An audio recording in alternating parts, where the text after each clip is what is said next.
Alors, je suis Magali, je suis maman d'un petit Calou qui est atteint d'un déficit en gluten. Je suis également présidente de l'association de cette maladie qui a vu le jour en 2017.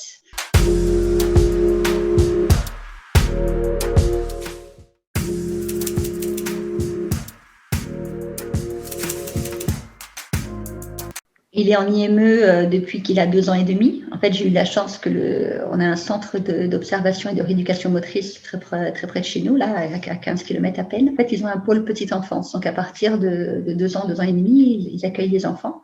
Et nous, on a eu la chance de pouvoir, après 6 mois d'attente, de pouvoir obtenir une place.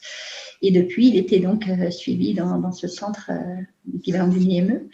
Et il y a 3 ans en arrière, on a commencé à me dire qu'il pourrait peut-être intégrer une classe Ulysse. Donc, il a commencé par 2 heures, 2 fois par semaine, les après-midi. Et puis, ils se sont rendus compte que les après-midi, en fait, il était très fatigué, mais qu'il rentrait dans les apprentissages. Donc, on a changé. On est passé à 2 heures tous les matins. Donc, ça, c'était l'année dernière.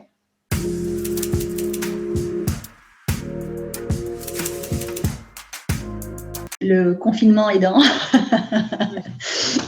Donc, alors, il y a eu le confinement, mais pas que, puisque les crises sont revenues en août. En septembre, il est allé à l'école jusqu'aux vacances d'octobre.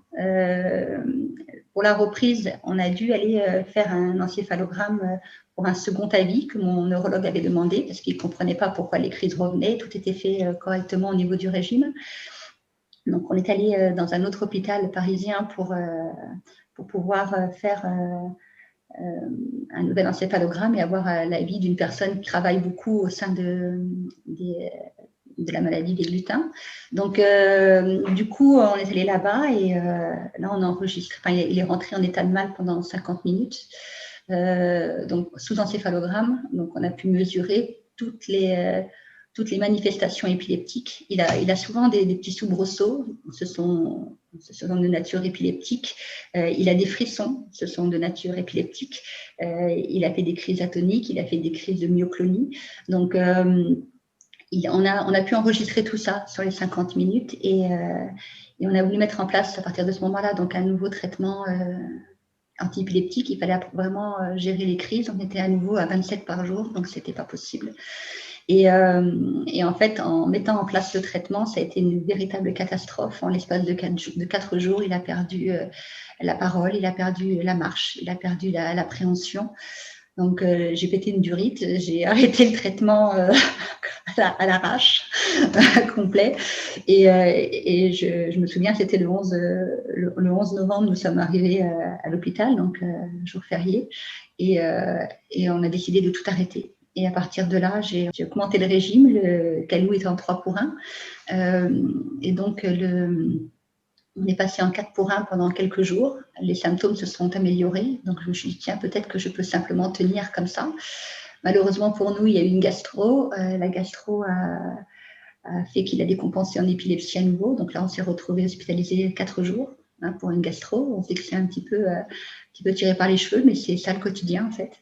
Et puis, de là, on a pu rentrer à la maison, mais les crises étaient à nouveau présentes.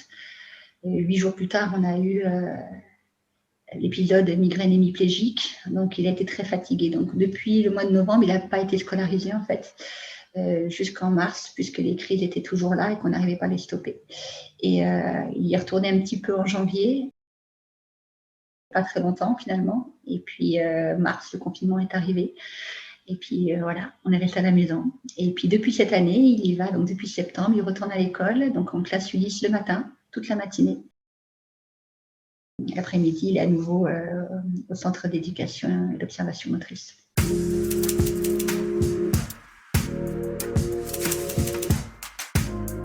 Alors, il aime beaucoup le centre, il n'aime pas du tout l'école. Il m'a dit, moi, aimer travailler, non. Moi, aimer jouer. Voilà. Donc, c'est très clair, il n'aime pas l'école. Mais bon, visiblement, une fois qu'il y est, la maîtresse me dit que ça se passe très bien et qu'il rentre dans les apprentissages, qu'il fait des progrès incroyables. Mais le fait d'y aller, tous les matins, c'est « Oh non, pas l'école ». Donc, voilà, il n'est pas du tout... voilà. En fait, le fait de rester assis, ça lui demande, je pense, beaucoup d'efforts. La concentration est un véritable problème aussi. Donc, ça fait partie des troubles cognitifs, hein, l'attention, le fait de poser sa concentration sur quelque chose, et puis de par les tremblements, de par l'ataxie, tous les efforts que ça lui demande de tenir un crayon. Aujourd'hui, je ne pense pas qu'il pourra écrire puisqu'il tremble énormément.